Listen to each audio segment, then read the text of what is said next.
This is author Margot Hojell reading The Interwoven Bodies of the Cosmic Unconscious. Part 1. Spell heaven. Nature produces great products, don't it? Organic. A child who knows how to spell heaven surely must be brilliant, even if it's spelled for him directly above his head in blue paper with black letters. Jimmy just wouldn't listen, standing by my dad at my old house by the clearing in the woods, closer to the clearing than me, but he still don't hear me. He'll respond to the heaven above him, but won't even hear my earthly voice, won't even answer me, still won't respond to my words. Don't you hear them? Do you speak on a slightly higher frequency level than me? Do you know who? Am I a stranger? Am I stronger? Why do you, so smart, so brilliant, won't communicate with me in this lifetime? Is it something I've done in the past? You speak spiritfully low praise. You don't listen. Why is it that you speak to me through these soul words solely through poetry, but you won't speak to me on earth time, on earth, in real life? This one is dedicated to someone who's probably not in the audience. Who listens to my poems? You spell heaven, I can speak of it. You spell, I speak. You don't answer me. So how do I know you're listening? Your mind's still not in the right place just yet. When will it be? When we communicate in real terms, I'm still looking at you in the wrong way. What about the right place? I need the right space. My eye's not in the right place. Still looking below where I have to. I must do like you do, but in my own way. Look over my head to spell heaven. Dream of you on a train. I had this vivacious dream about you. You were alive, healthy, and well. Your hair was growing and you were flourishing, unlike the dream I had before of you. God bless you. You said you saw me online and you decided to call me. Well, I love you. Well, now I know what you really look like. You treated me well. You looked me in the eyes jarringly, gut-wrenchingly good, and I looked back and all I saw was a guy staring back at me. What do I want? I know you're going to Poland, but so soon? What have I done and what do I do? This isn't about you. She says, I need to rest in my grave, and she tumbled back to sleep. You sleep like a lamb. You sleep like a lamb even when you don't want to, even when you don't have to, even when you have other things to do. You sleep like a lamb through the fortress of night, tucked in but not tied down to the bed you're sleeping in. You sleep like a lamb through the fortress of night. Not even fire-breathing dragons could keep you tied down, nor sleeping princesses could wake you up or keep you tied down. Do you sleep like a lamb all through the night, through fortresses of light? I do. I do. Do you waste spaces and potentially filled notebooks to trade them in for space and time? Travel in your mind, headed off to far and distant places when you sleep? Oh, you know I do. I do.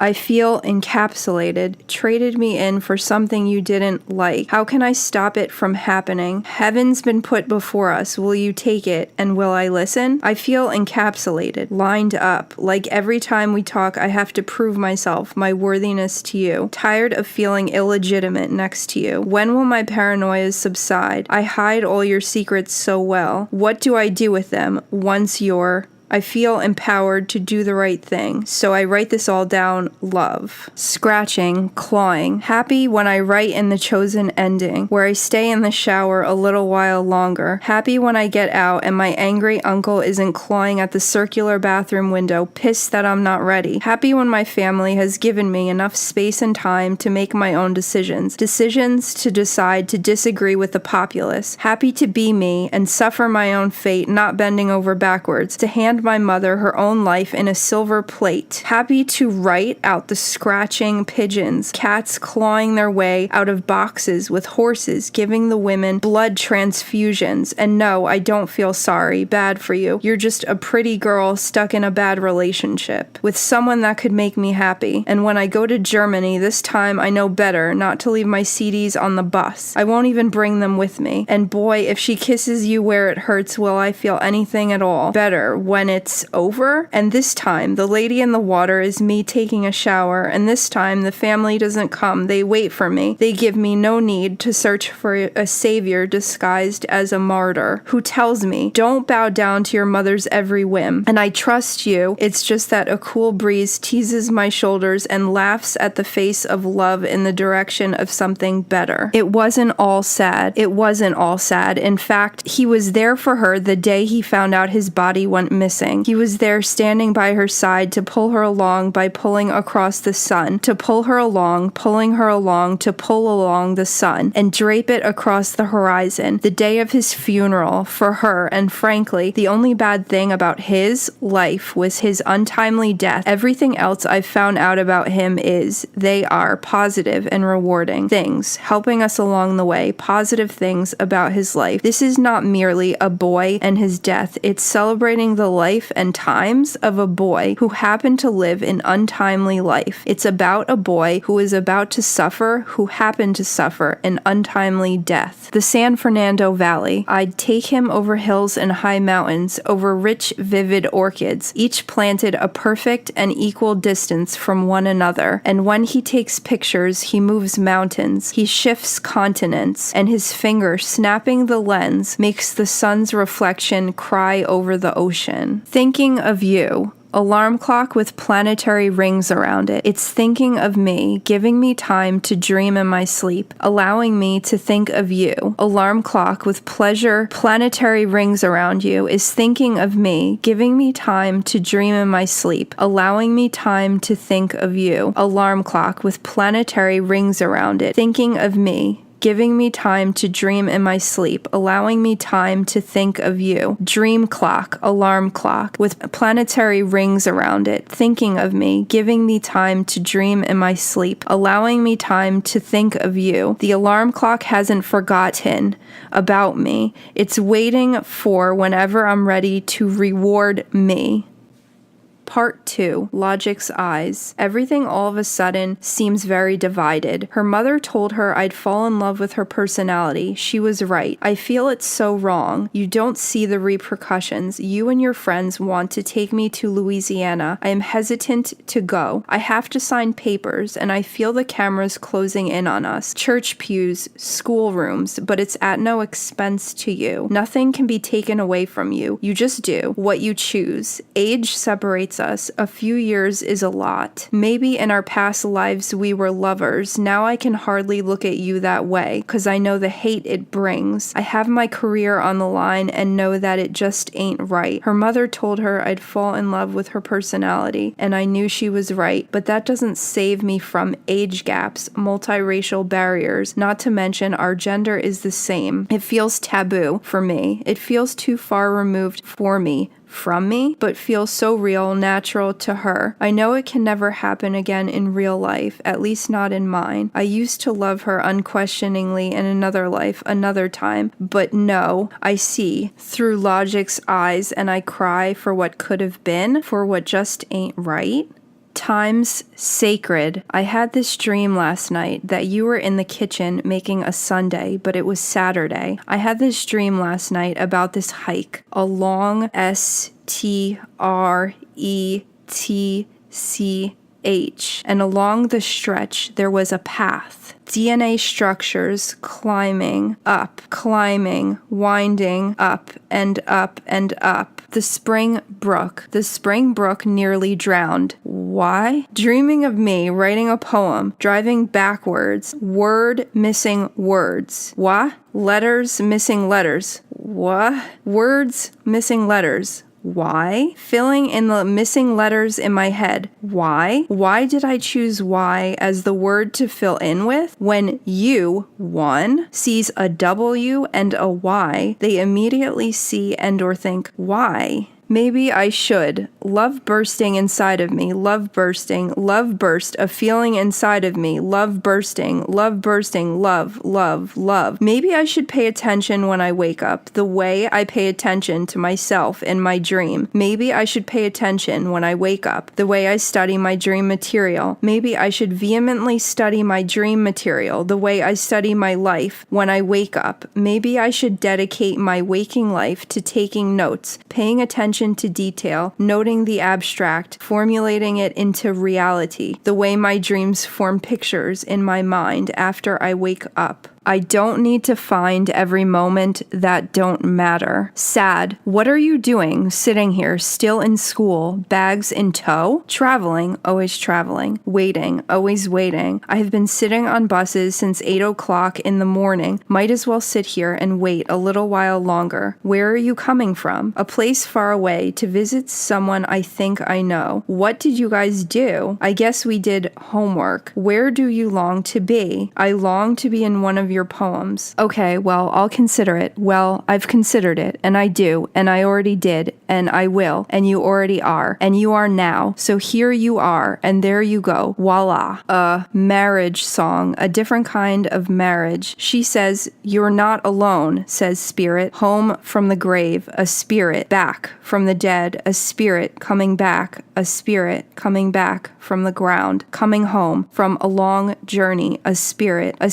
attaching itself to him, a spirit proud of me, a spirit alone in the universe, attaching itself to you, at peace in the light, surrounded by him, a spirit awakened. You found me, awakened, a spirit. 3 questions. I am or am I not? Am I or am I not? To be or not to be? That is the question. I don't see a precious taking care of the self, but any other people. His brother was there, and I said hi to him. It doesn't seem to have a time slot. I cannot seem to place it. I need to seriously figure out what's going on so I know whether or not I'm doing the right thing. I've never felt energy like I've done with this full force. I would like to not make assumptions. I would like to not have assumptions made. I would like to not make assumption. I would like to not have assumption made. Be mindful. Not having a full mind, but having enough mind for your stuff to matter. You're having enough mind for stuff that matters. Mind your matter. Having enough free-floating matter in your mind. Space in your mind. I'm on the phone and in real life with the other. I'm touching his hand physically, so maybe I'm physically with this one guy and spiritually, metaphysically with the other. But the guy I'm with, we're discussing opinions on what feels like Shakespeare lines, and he's disagreeing with me, and I question, ask myself, wonder, what am I supposed to be doing? What am I supposed to do? Boy by my side in real life, we're talking about, or we're disagreeing, or putting our rather conflicting ideals on the table. I am or I am not. Am I or am I not? Discussing what that means. And his interpretation differs from mine. So I'm on the phone with and talking in real life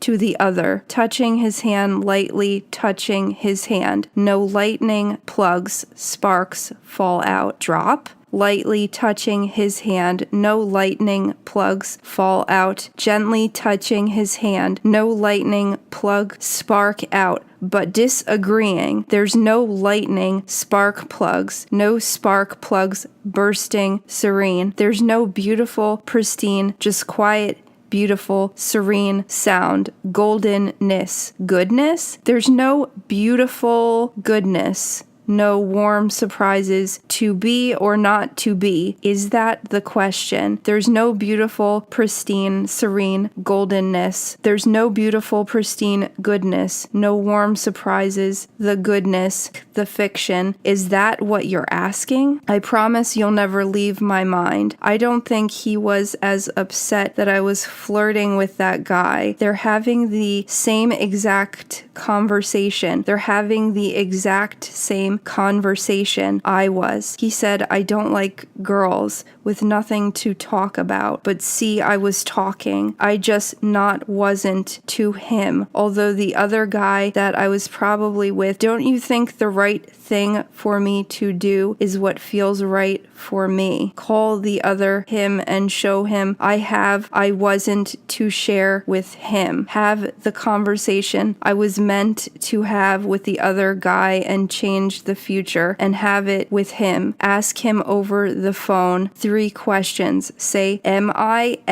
not, or am I just once? Am I not, or am I a question? Just a question. Am I not, or what's going on in this earthquake of sound and noise? I have 3 questions. Can I ask you a question? Can I and you ask you 3 questions at once? You? I just did. You just did? What? Yeah, exactly. Can I ask you 3 questions? 1 at full force, at once, 1 visible, 2 questionable, and 3 invisible, answerable, without a question, that you, and 3, an answer that is unanswerable, that answer, your, my question, with the answer of a question. I know it all goes back to be or not to be. Question, that is the answer to my question. That is the question. That is the answer to my question. Overextending, stretching out, reaching ourselves through states of minds and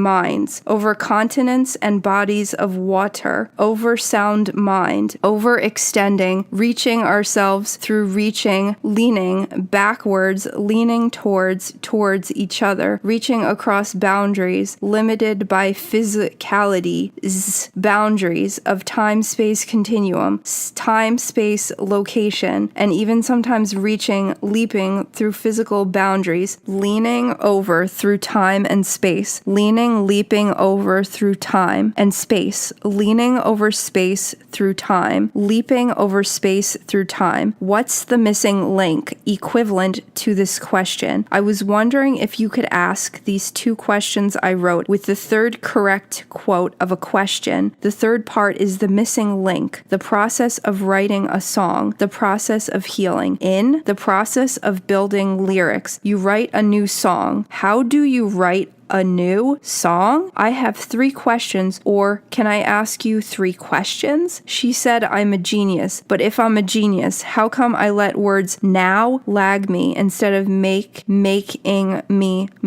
me fly? What does this can I statement mean to you? I have 3 questions. I am or am I not? Am I or am I not? To be or not to be? That is the right answer to the question. She's obsessed, lost herself in another person like herself. God looking at yourself. Good luck looking at yourself. God's looking at herself through a microscope. They sent for me, the famous poets, to deliver their message. Don't miss me, for I hear, therefore I'm here. Don't miss me, for I hear, therefore I'm here. Don't miss me, for I'm here, therefore I hear. Don't miss me, for I'm here, therefore I hear. 2 different voices. I can't listen to your voice without seeing your face. I can't listen to your voice without seeing your face. If you have 2 different voices, does that mean you have 2 different faces? Space, rock, star, space, star, space, rock, star, space, rock, space, rap, rock. Portrait of my energy, call me crazy. What sort of audience do you like? I like things to make sense on an emotional level as opposed to a logical level. Space, ESP. R, the tree, house. Although small and still empty, not overcrowded, many, multiple beds. Crowded inside the larger house or apartment with the potential to hold that many people or even more people inside. But this house, a tree house, high up in the sky, although small, sturdy, with just enough room for you and me to fit inside. I can see my posters going up on the walls and your bed fitting neatly inside, tucked away in the corner. Our house, although more of a pretend playhouse in the mind, it fits us neatly inside just fine. Not quite as spacious as the apartments, houses with loads of bedrooms in them, people in it, inside, that fit many multiple beds in them, but this one will hold our one bed just fine. You, Trip, I'm going on you before you can go on it. get the chance to go, and the collective unconscious, and could it hold its contents, the contents of its origin, and the collective unconscious, could it hold you before you contain hold it. Om is sort of a trophy, sort of a human type thing. The triumph of being an Om superactivist is the benefit of getting to be, to get to being a superhuman being. DC, you, O evil one, trying to fool me, the children walking around pretending they're not Macaulays, beating me, the train station. Workers have a mild taser system, and they mildly taser the children. Ask me if I'm a mother, and I solemnly say, no. I leave the Indian, pregnant woman in DC by herself, Olive, to fend for herself, to get lost for herself. I don't wish her good luck, or at least I don't say it to her, but I leave, unannounced, undeclared. I'm a mother now. Will I ever be? Or will I just be doomed to walk this lonely, lovely planet alone, no one to share it with? Alarm clock factory. Working at an alarm clock factory. 24 hours a day, listening to people tell me their dreams. But you don't say a word. You don't tell me anything. I want you to tell me all your deepest, darkest secrets. Feel bad for me inside, but instead you just ask me what I learned from the experience. Besides the obvious, never work 24 hours a day, even for an alarm clock factory. I'm not there for you to pave the path, to show you the way. It's no longer you looking out for me. It's me picking up the pieces to my broken life and slowly moving on.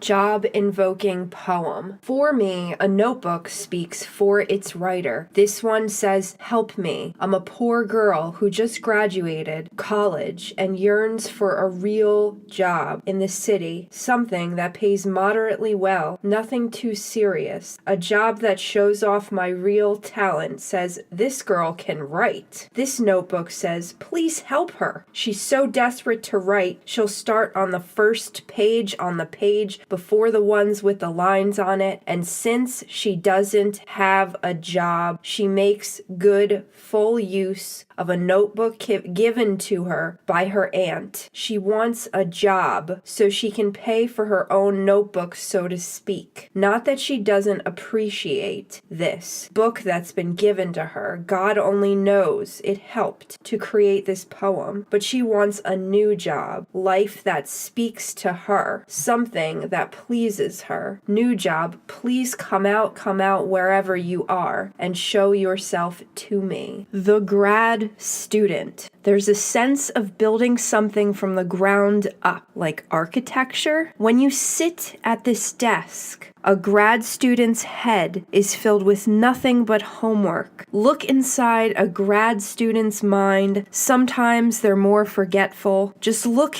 at their age. If they're really old, they might be driving cars into lakes. Look at this desk. Look at the abstract thoughts that go into the student's mind, the thoughts that wrinkle, conform, and contract. What about the baby with the diaper that needs to be changed? I'll take care of that in a second. Just wait and see. Don't worry about anything. I'll take care of everything. The undergrad student's mind can fit a little more. The abstract thoughts that form and wrinkle inside the grad student's mind. I wrote this when I was an undergrad. Your favorite idea.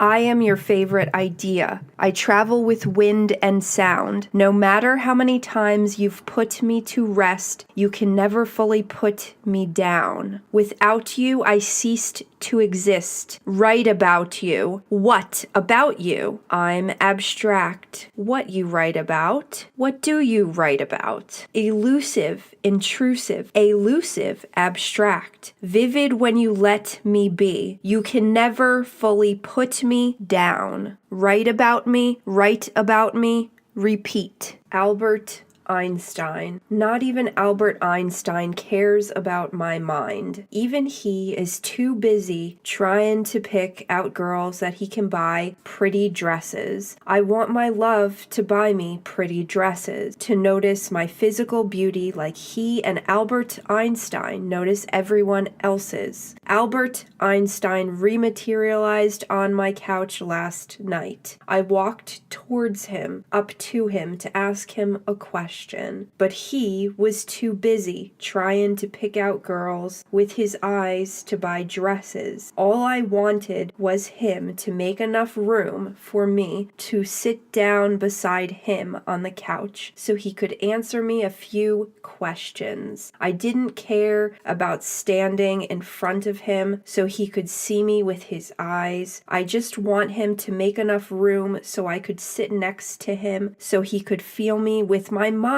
But even feelings are not enough to keep a brilliant man distracted from his wandering eyes and his lust for physical beauty. I dreamed I saw Albert Einstein rematerialized in my dreams last night. Not even Albert Einstein cares about my mind. I want Albert Einstein to notice my presence, the way he looks with his eyes, trying to pick out girls that he can buy pretty dresses. I want Albert Einstein to feel me with his mind, but emotions alone aren't enough to hold a relationship together, not even for Einstein. One must appeal to the senses of both the eyes and the mind. Nicaragua. I've been to Nicaragua. Open windows on lofty floors, 3 stories high in the air, and I'm looking down on a plain at plants in the desert. I've been to Nicaragua without planning it. Windows that go on from ceiling to floor. I press my palms in Nicaragua. I press my palms peering out. Windows that span from ceiling to floor. In Nicaragua, I press my palms on windows peering out spans from ceiling to floor, a window for once not keeping the vision out, but bringing the beauty in. Although it's a window, it's acknowledged as the outside. In Nicaragua, I peer out windows that draw me closer into the outside. In Nicaragua, the windows draw me closer, unifying me with the scenery. Although the landscape harsh, one lush green plant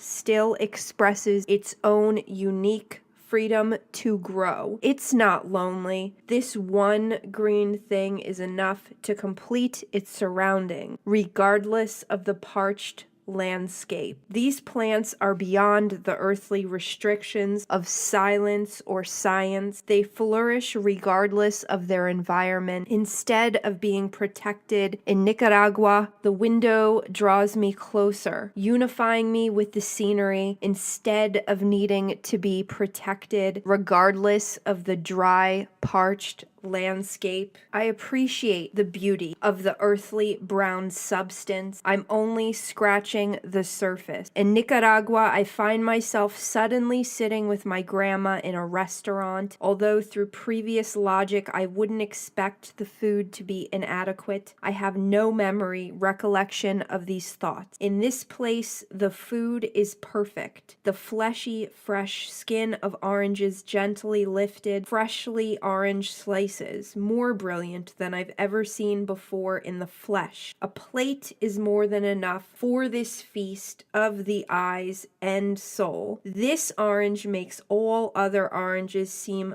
foreign. This, and only this, is in orange. Lively mangoes, riveting, ravishing, the star of this vision. Fresh fruit is all I need to be given. Although it was one plate, at this place one is the only one, and the dish of delicious oranges stays frozen in time, made pristine, serene by my mind, never yet eaten, always freshly being brought to the table. This restaurant's got a door, deep wood, medium brown colored door type walls, bendable dressing room mobile wall, each inch of the orange fleshy, freshly, gently peeled into sections, skin gently peeled, for proof, to reveal the fleshy part of an orange. Just because I'm the new guy doesn't mean I hold in, said the new guy when he was accused of holding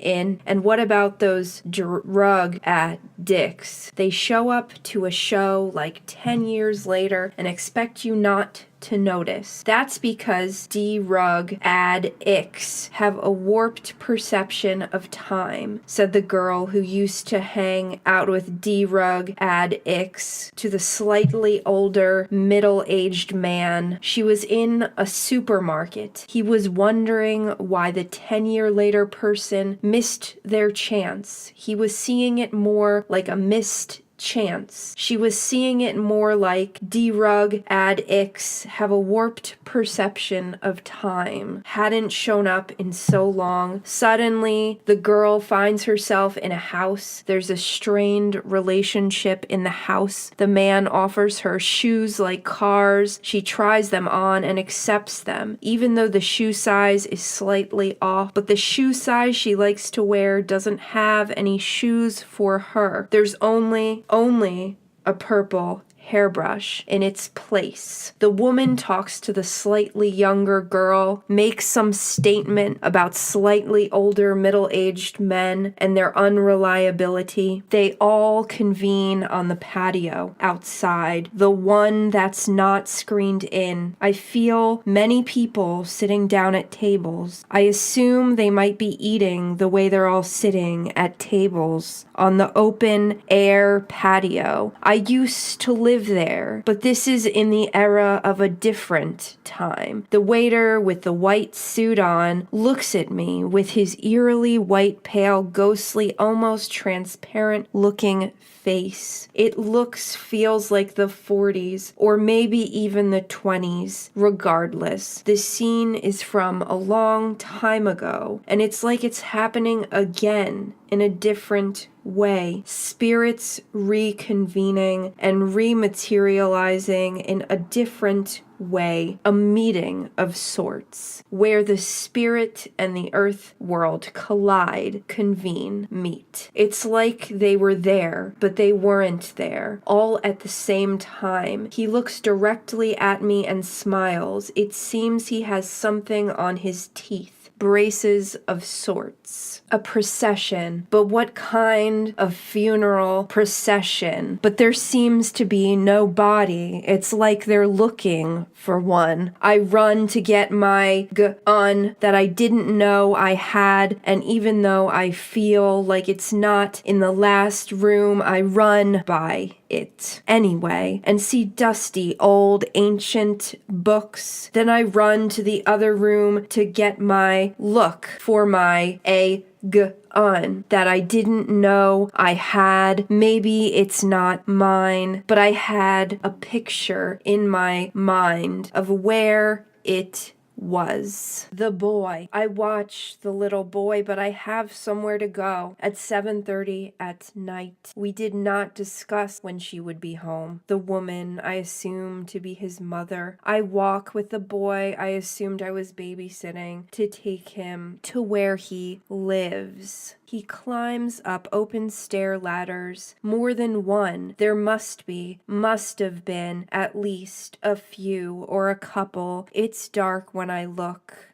up the series of ladders. The first ladder goes up one way, the next ladder higher up. Say you have a ladder that is on the right side that goes up one flight. Then you have a ladder that is on another side that goes up There's a snake on the floor by where I'm standing. I look up into the darkness of where the boy went. There's no air conditioning there. I think the boy's mother must not have had a lot of money if they live up there. Something about California. She's from California. She's going to California, but she's not here. And why didn't she tell me when she's coming back? We didn't even talk about it. The boy goes up and I wait where the light is before the series of disjointed open ladder stairs into the hot, stuffy darkness starts. I figure he can go get his clothes and come back down, but it looks dangerous even to climb up there, especially for a boy. And I just look at that snake as it writhes and moves, say something to the owner of the house about the snake. The owner says something like, barely, not even giving recognition to the question, like, oh, it's just, like as if she can't even acknowledge the living, breathing, moving snake, like trying to mind manipulate me to get my mind off whatever I didn't see. I figure if the mother didn't come back by the time I had to leave at 7:30 p.m., I might have to come up with a solution or cancel the restaurant job where I had to be at 7:30 p.m. You know, the restaurant by the forest, the one with a stream in the somewhat vicinity. When you're walking away from the restaurant, you will eventually end up near a stream. And when I left with the boy to seemingly babysit him, or at least that's what I thought, the people sitting at the restaurant gave me a strange, almost menacing stare. The bird with the long wingspan flies over the water. That might make an okay photograph, I think to myself. The water's waves ripple quickly and harshly. The water is more like a lake than an ocean, yet its waves ripple quickly and harshly. To tell you the truth, I like the ocean better. Ideally, a calm, tranquil, warm ocean. And the little girl tells us that we have the privilege of sleeping underneath her at bedtime. It must be a bunk bed of sorts. It would be nicer to have some room, to have a bed not so close to hers, let alone have our own room. And the ground beneath is harsh, more like rocks, pebbles, stones than sand. It might be nice to have at least a little sand under the feet. I don't know where he is, but I feel alone now, all of a sudden, let alone soft, warm sand. She says something about teaching us to surf. The waves, although present, are shorter than waves in an ocean. But the water is choppy, and the water whips up and down in short, angry chops. But it was like she would disappear, or she was hardly there herself. Yet I knew these thoughts that she had. I assumed they came from her. The end.